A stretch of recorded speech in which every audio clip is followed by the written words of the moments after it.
Okay, guys, so yes, we've left the Premier League days now, and we're starting to descend into the Football League, so things only get better. I mean, worse. Okay, so in July 2017, seems to be a theme of. Actually, no, it was June 2017, correct if I'm wrong. Yeah.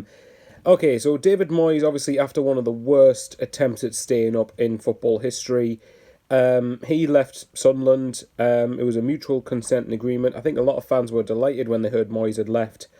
You can say if our relegation was coming, but for me, that wasn't an excuse for how that season turned out. It doesn't mean we should just accept it because we've done that the last few years. Anyone who knows my videos know that I've said that we should be doing better than that, and I'm not happy with just staying up. Definitely wouldn't have been happy with just staying up in the Championship, though, and this is where Simon Grayson comes in. So, he comes in and takes charge, and I think he's given a 2-3 year contract, something along those lines. He's come from Preston North End, which it's a funny one because Grayson wasn't my first choice in terms of who was going to come into the club. He wasn't necessarily one that inspired a great deal of confidence in me, but I did think, okay, this particular season, I didn't expect Sunderland to be close to trying to get promotion. As embarrassing as that is for me, I felt that the entire aim of the season was just to consolidate and stabilise and, and make sure that we didn't do a Wolves when they got relegated. Well, tell you what, we decided to emulate them, but that's in the next video. So Grayson comes in and he quickly realises that we're not going to have much money to spend. And bearing in mind, this was in the summer when we sold Jordan Pickford and Vito Minoni, and we got a reported £32 million in total for those two deals. And we spend £1.25 million.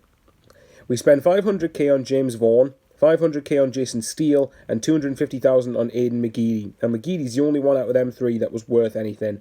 The other two, I don't know why on earth Grayson signed them. I think that Steele, obviously, he just got relegated with Blackburn, and a lot of Blackburn fans have said he was a key reason why they got relegated.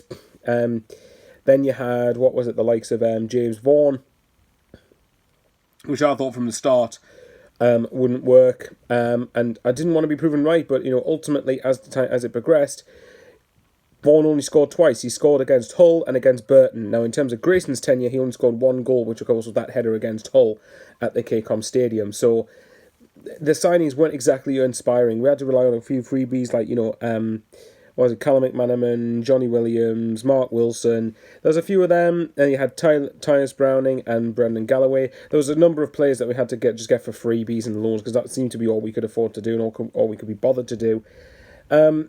Grayson's start was actually not too bad, in fairness to him. He started, I think, in the first 3 games.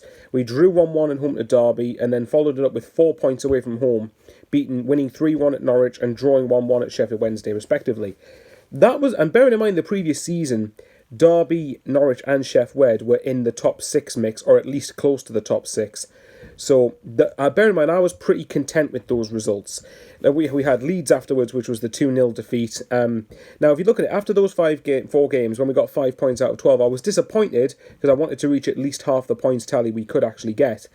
But I did think, right, these are sides that are going to be in the mix for promotion, or at least you would think they were at that point in the season. Then comes the Barnsley game, which still to this day is the worst I have ever seen.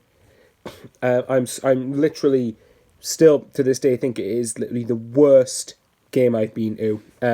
Not just because it was Barnsley, because I know quite a few Barnsley fans had a beef with me since, but it was more that we were losing 3-0 and getting out-battled and outworked by Barnsley, who, with all due respect, I did expect Sunderland to be beaten. We didn't have the right to beat them, obviously, but at the time I was hoping for at least a top half finish, maybe getting into the playoffs. So really, that should have been down as a win if you wanted to do that. But Barnsley fully deserved to beat us on the day. And then obviously after the transfer window, everything just went to pot for Grayson really, really quickly. And we didn't even, and this shows you that he was here from June 2017 until the back end, very, very end of October 2017. And I might as well skip straight to it. We had a few draws here and there, but and half of it was draws, half of it was losses. His final game culminated in Sunderland 3, Bolton Wanderers 3, in a game where we managed to get ourselves, from 1-0 down, we managed to get ourselves in a winning position, then decided to fall behind, and then had to rescue a late leveller. For me, it was absolutely the right decision to get rid of Grayson, even though you could argue he didn't have much to work with behind the scenes. I do still strongly believe, and I do believe this with Coleman, but I especially believe it with Grayson. The squad that he had should not have been anywhere near the bottom three that it had. Robin Reuter, I thought, was a decent enough keeper, even if the other two were garbage.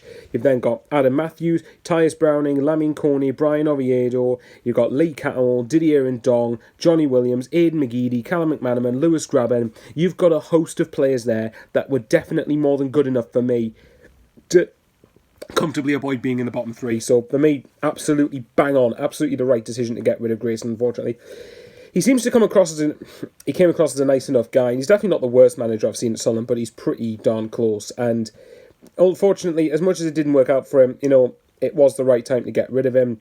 We did expect a bit more of a boost than what we got, but nevertheless, Grayson just looked completely clueless. He even said himself, "Oh, I don't like the way I was portrayed on Sunderland Till I Die." Well, what? Because that documentary rightly portrayed you as clueless and it didn't look like he knew what you were doing. So, it looked like the job was too big for Grayson as well, and I think that's pretty much bang on the money. So the next video, guys, will be the culmination of the championship season and lovely Chris Coleman. Remember, have a nice Freddle. Take care, guys. Love yous and leave yous again. Thanks again to Wayside Life for the thumbnails and all the support that's been given. I'm treasuring it all the time. It really means a lot to me. You have no idea. And take care and stay safe.